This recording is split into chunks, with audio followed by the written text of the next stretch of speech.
साथियों, मैं आकाश आनंद +2 उच्च विद्यालय बोधगया जिला गया राज्य बिहार का शिक्षक हूं और विगत 10 वर्षों से गणित और विज्ञान का अध्यापन कर रहा हूं। इस वीडियो के माध्यम से ज्यामिति के पाइथागोरस सिद्धांत या गणित में कठिन होने वाले विषय को सरल तरीके से कैसे पढ़ाएं और यह विषय पढ़ाने का मज़ेदार तरीका कैसा हो सकता है, यह हम अध्यापन तंत्र के नज़रिए से देखेंगे। पाइथागोरस सिद्धांत को बताने के लिए आवश्यक पूर्व ज्ञान के रूप में त्रिभुज का क्षेत्रफल, वर्ग का क्षेत्रफल, समलंब चतुर्भुज का क्षेत्रफल, द्विपद विस्तार के सूत्र छात्रों को मालूम होना जरूरी है। 8वीं कक्षा के बच्चे पाइथागोरस का सिद्धांत और उसके सूत्र सीखे होते हैं। उन चीज़ों की पुनरावृत्ति के लिए हम उन्हें एक समकोण त्रिभुज कार्डशीट या एक्रोलिक से बना कर देंगे। फिर हम उनसे समकोण त्रिभुज का अवलोकन करने तथा उसकी समकोण बनाने वाली भुजा और कर्ण की पहचान करने को कहेंगे। समकोण त्रिभुज के अवलोकन से त्रिभुज में समकोण बनाने वाली भुजाओं और कर्ण की पहचान के बाद जो समकोण त्रिभुज है उसे अलग अलग तरीक़ों से घुमा घुमा कर बच्चों को दिखाएंगे। इससे वे समझ जाएंगे कि समकोण त्रिभुज में समकोण बनाने वाली भुजाओं के सामने वाली भुजा कर्ण होती है। अब हमने जो गतिविधि की है उसमें हमने कौन कौन सी पद्धति का इस्तेमाल बच्चों को जवाब पाने के लिए किए हैं, ये हम देखते हैं। शुरुआत में हमने एक समकोण त्रिभुज लिया है, उसके समकोण बनाने वाली भुजाओं पर बनने वाले वर्गों के क्षेत्रफल मापने के लिए मैंने छात्रों को कहा और यह करने के बाद कर्ण भुजा पर बनने वाले वर्ग का क्षेत्रफल मापने के लिए पुनः छात्रों को कहा। अब छात्र देखेंगे कि कर्ण भुजा पर बनने वाले वर्ग का क्षेत्रफल बाकी दो भुजाओं पर बनने वाले वर्ग के क्षेत्रफल के योगफल के बराबर होगा। यह छात्र खुद भी बताएंगे। तत्पश्चात उनके अंदर की जिज्ञासा को सचेत करने के लिए हम उनसे कुछ प्रश्न पूछते हैं, जैसे कर्ण भुजा पर बनने वाले वर्ग का क्षेत्रफल बाकी दो भुजाओं पर बनने वाले वर्ग के कुल क्षेत्रफल से बड़ा हो या छोटा हो तो यह किस प्रकार का त्रिभुज होगा। अब हम बच्चों की समझ पाइथागोरस सिद्धांत के बारे में जानने के लिए उन्हें विविध माप के समकोण त्रिभुज दे सकते हैं।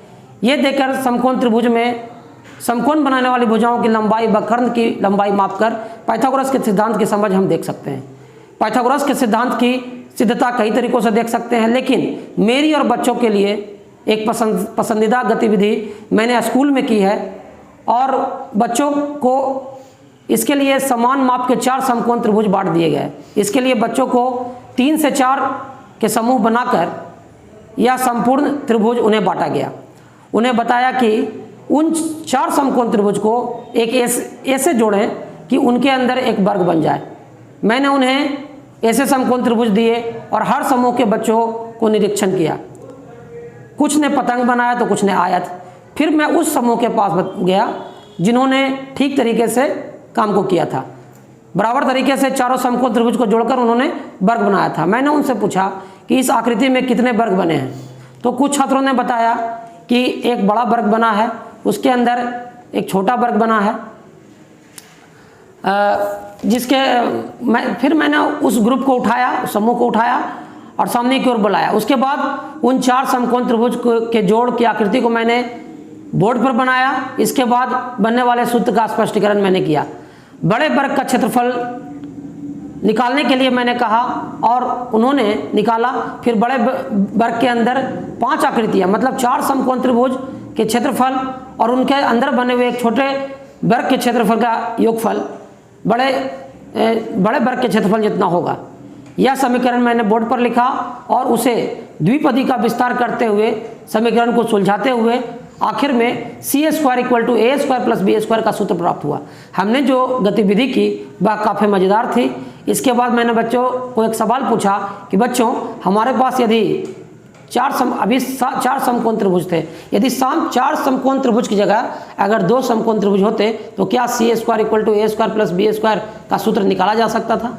अभी हमने गतिविधि के माध्यम से पाइथागोरस के सिद्धांत को सरल तरीके से कैसे बताया जा सकता है यह देखा। इस प्रकार की गतिविधियां सिर्फ पाइथागोरस सिद्धांत को सिखाने के लिए ही नहीं बल्कि गणित की कई सारी अवधारणाओं को स्पष्ट करने के लिए हम इस तरह की गतिविधि का इस्तेमाल कर सकता हूं। मैं आपको यह भी बताना चाहूँगा कि ऐसी गतिविधियों के माध्यम से विभिन्न स्तर के छात्रों को मज़ेदार तरीके से हम लोग गणित सिखा सकते हैं। धन्यवाद।